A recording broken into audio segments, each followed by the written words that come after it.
How to back up your website in cPanel. This demo assumes you've already logged into cPanel and are starting on the home screen. Now let's learn how to back up our website. Click the Backup Wizard icon.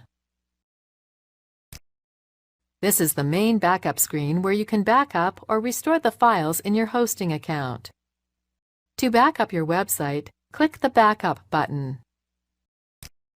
You have the option of only backing up part of your account or generating a full backup, which we'll do now. Click the Full Backup button. Select the destination, then click Generate Backup. That's it. We've just created a full backup to the home directory.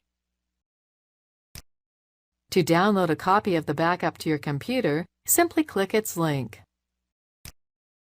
That's all there is to it. Restoring files is just as easy. Click the Backup Wizard icon again. Then click the Restore button. Choose what type of restore you want to do.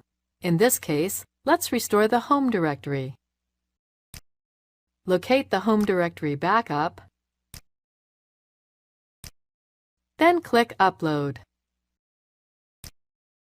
The files have been restored. This is the end of the tutorial. You now know how to create a backup in cPanel and restore files from a backup.